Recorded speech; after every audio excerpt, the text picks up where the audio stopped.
This is the Big O Show. This is the Big O Show.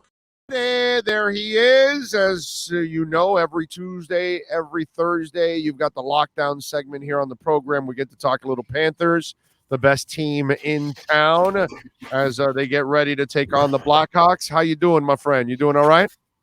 I'm good, Big O. Ready to roll. It's nice to have some games locally again for a change after they were on the road for so long. But yeah, man, I'm good. Yeah, and you know, the coach wanted this team to get better on the road. Remember, that was kind of the thing here in this second half. They weren't necessarily happy with their production on the road in the first half of the season. That changed in the second half, and I would imagine Brunette's a little happier with the results. Yeah, I don't think there was a huge concern in the first half of the season from the team standpoint, because they were struggling on the road, just because they knew what they had in that room and they knew that what they were capable of on the ice, and they just kind of figured that it was going to come around as it has.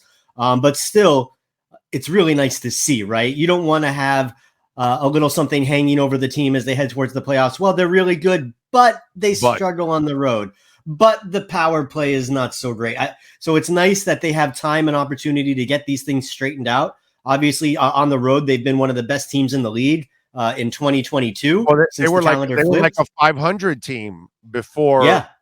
Remember? So, you know, you got to give the coaches are coaches. You know, even after wins, they'll find 8,000 things that went wrong in the damn game, and they'll make the players feel like crap. Like, yo, dude, I thought we won here. What the hell's going on? But it was a little light kicking in the ass that it was like a reminder, like, hey, guys, we're a great team. Let's start showing it on the road. You know what I mean? Yeah, and it's good that it gives them something to kind of strive for in a season like this, where like they've kind of had a playoff spot locked up for a while. You know they're a playoff team, which is traditional Panthers fans will tell you is not a norm. No. So they've got that locked up. You know, they're competing for a top seed, but it really gives them like these other small goals to really strive for and shoot to attain during the season, whether it's being a better team on the road, which they have become, whether it's getting your special teams together, which it's been a work in progress. And when you lose a guy like Aaron Ekblad, obviously it throws a wrench into the gears. They've got these things to kind of sharpen, tighten the screws a little bit heading into the postseason, which, with what is it, 17 games left on the schedule right now. Oh, yeah.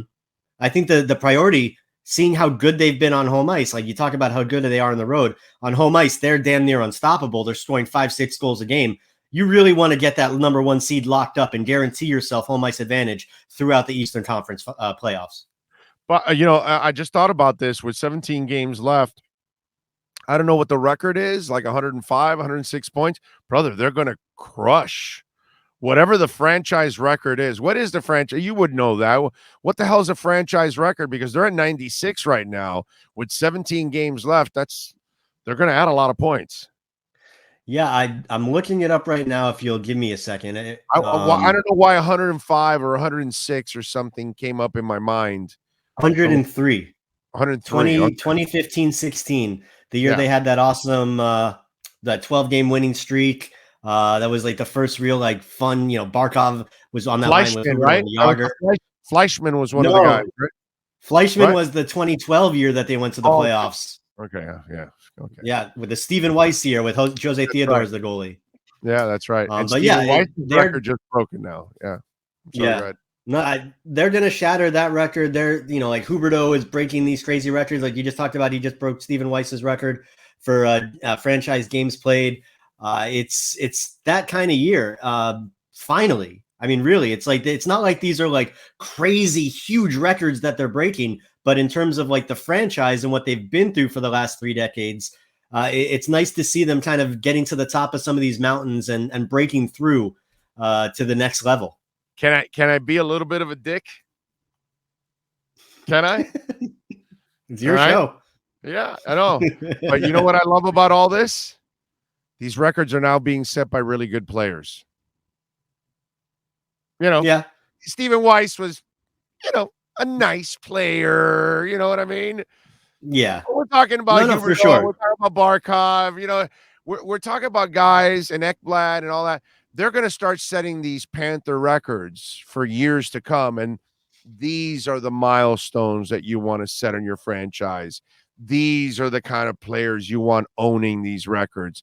And it also shows you the greatness of this ownership, because nobody has ever created the stability that Viola and Sifu have created in order for you to draft, keep great players on a long-term basis. And finally, we have that kind of ownership now that, yes, I can be a little bit of a dick and say, hey, I'm glad that the Hubertos and the Barkovs and the Ekblads of the worlds and all these other young guys that are coming up are the ones that are really going to set the records for these Panthers, because these are the teams that are actually going to, accomplish great things. And I like that. Yeah, like these are the guys that you're going to see their numbers up in the rafters someday. Like these are the foundational pieces. And, credit goes to former GM Dale Talon, because he's the one that drafted Barkov, Huberdeau, Ekblad, the three pillars to your foundation right now. The guys that are going to lead this team to the promised land. The guys who, like I said, their jerseys are going to be hanging. And so, yeah, like no knock on Stephen Weiss or Olli Jokinen. We love OJ. And they were great NHL players. But Huberdeau, Barkov, Ekblad, they are superstar players. They are, if they continue on this path, they will be in the Hall of Fame discussion type of players. They are that good. And for the Panthers to have them, and you pointed out the ownership, like that's one thing, particularly Jonathan Huberdeau, he brings it up a lot, how grateful he is for Mr. Viola and Mr. Sifu, for them to give the commitment to the team, to put in the finances, to make that kind of financial commitment. I mean, these are investors. They know what it is.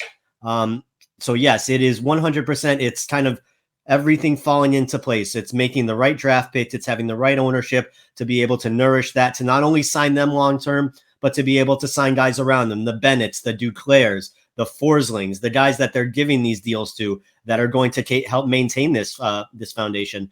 It's a situation, that the Panthers have the Panthers have never been in their history. They've never had this kind of talent and this kind of nurturement from the top down. The front office is in place. It's just a good time to be a Panthers fan. I'm with you. Is Bob starting today? He is. Bob will be in goal tonight. All right, good. So now, when we talked to George on Tuesday, I was wondering, are they going to ease him in? And he thinks they're going to heavy load him down the stretch to kind of get him ready for the playoffs. Is you feel the same way? Is that what it's going to be? Because I misread it. I thought it was they'll use Knight a couple games and then use Bob a game and then keep Bob fresh for the playoffs. It's kind of the reverse. It's now time to turn it up and kind of a pre-playoff preparation. In other words, these next 17 games. Is that the way it is? I'm not sure. I think if you look at how they handled the goaltending situation all season, that would lead you to think that they're going to start leaning heavily on Bob again, because that seems to be what they've done. If there's been, whether it's been an injury or, they gave Knight a few extra starts because Bob was under the weather. But usually if all is right in the world, it's Bob's job to roll with.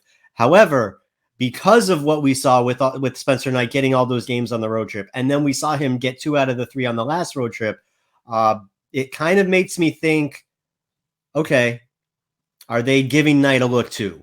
Have they seen enough from Bob?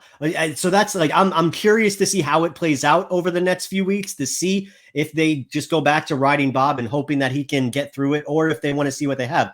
Personally, and I've talked about it a lot this year, I'm not really that sold on Bob, just because he's so inconsistent. And I mean, looking at strictly the numbers are fine. Like this month, Bob is 6-0. His goals against is 2.4, which is not bad. His save percentage is just above 900, which is not great. But looking at his record on the season, I mean, the guy with 32-6 and 3 on the year, 2.6 goals against, 914 save percentage. Those are decent numbers. You would think, okay, that's your starter, that's your guy. But we're watching every game. We're watching Bob in and out, and it just doesn't sell me as a guy you're gonna ride him through the playoffs. And that's my one main concern with this team heading into it, is if they have to lean on a goaltender, who is it going to be? Right now, I don't know who that guy would be. I'm hoping that they can continue. Yeah, like they're going to have to keep scoring 4+ goals a game to really make me feel confident that they're, a cup contender, a cup probable team. They've got a roster built like it. The only thing is the goaltending going to be there? Because there's going to be games in the playoffs where you have to ride your goalie. Your goalie's going to have to win it for you.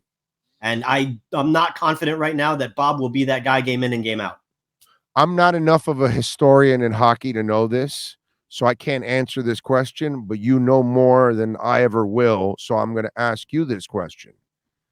What is the norm in hockey when you have a great offense, which the Panthers have the best offense on the planet, and they have an offense like we've never seen before? So when other franchises have had those kind of offenses, is there a little bit of a lapse with the goalie because the goalie knows, dude, I never have to be great because these guys are great every night? And so there's a little bit of a letdown.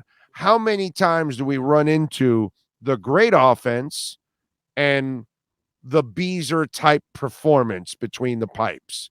You know what I'm saying? Where you're not allowing a goal, but you're winning all your games 4-5 and 6-0. I don't know what's the commonality with all that stuff. I don't know the history. Well, in 85, this team was like that. In 92, that was in 2000. I can do that in football and in basketball because that's, I can't do that in hockey. So explain that one to me. Well, I got one on both ends of the spectrum. And for one end, go back just to last season. You got a team like Colorado, who is, again, really good this year. But last year, they were lighting the world on fire in the playoffs. I think they won their first 6 games of the playoffs by 2 or more goals. This is a team that was looking like a juggernaut. And then Vegas suddenly started adding a forward. They started pushing another forward into the neutral zone. They started clamping Colorado in their own end, limiting their speed. And that series switched on a dime, and Colorado was out in the second round. They went from looking like a juggernaut to being completely shut down because that one dimension of their game. Were they a juggernaut the whole year and the playoffs? Because you made it sound like they were a juggernaut late in the season. No, Colorado was what they are this year. They were top of the standings. They were looking like a cup favorite. And as soon as Vegas mucked up the neutral zone, as soon as Vegas started bogging down their speed, Colorado did not look like that juggernaut team anymore, and they were knocked out.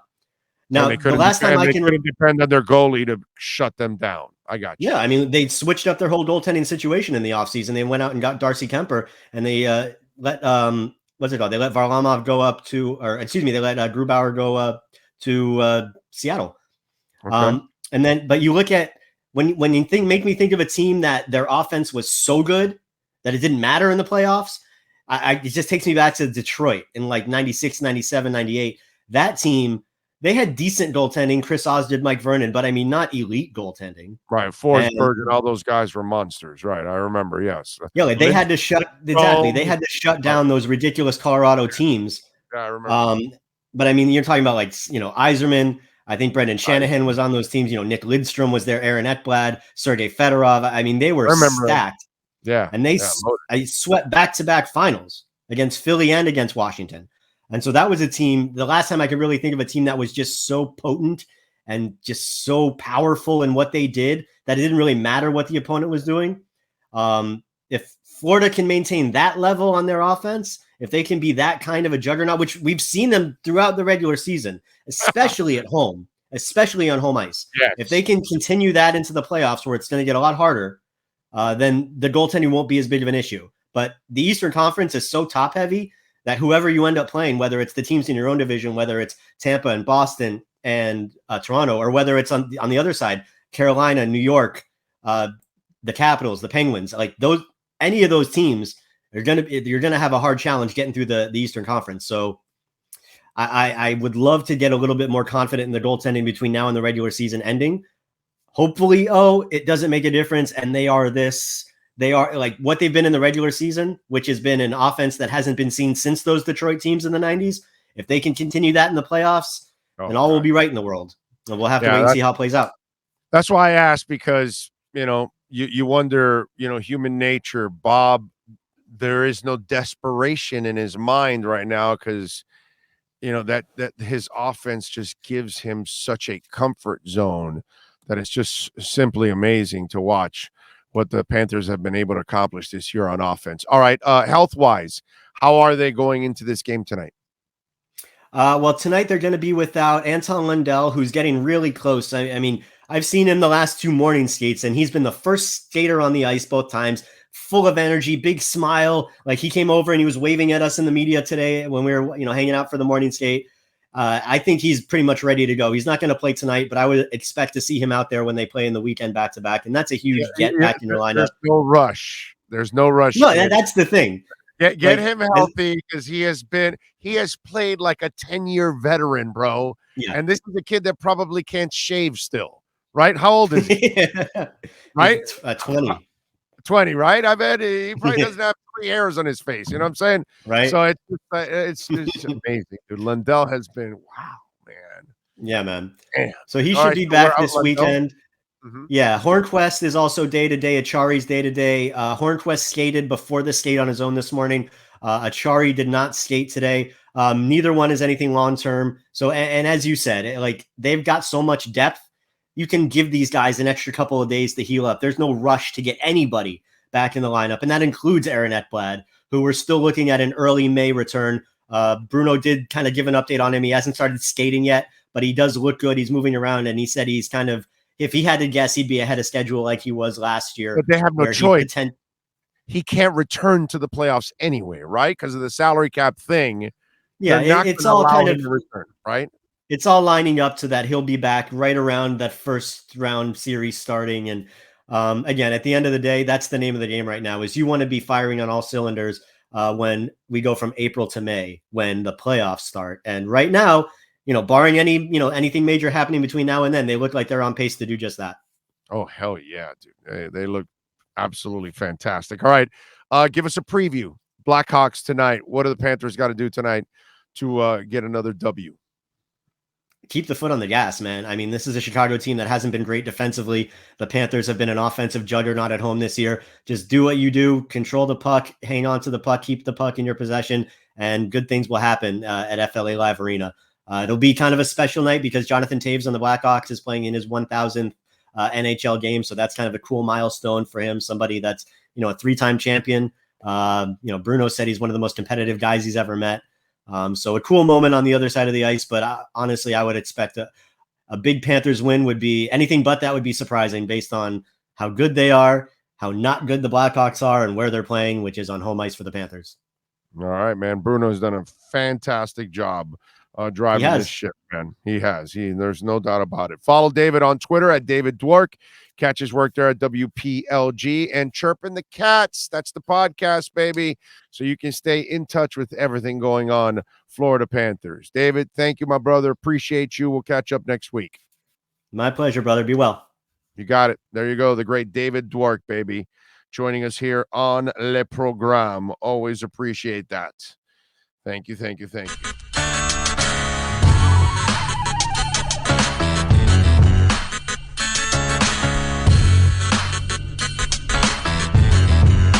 This is the Big O Show. This is the Big O Show.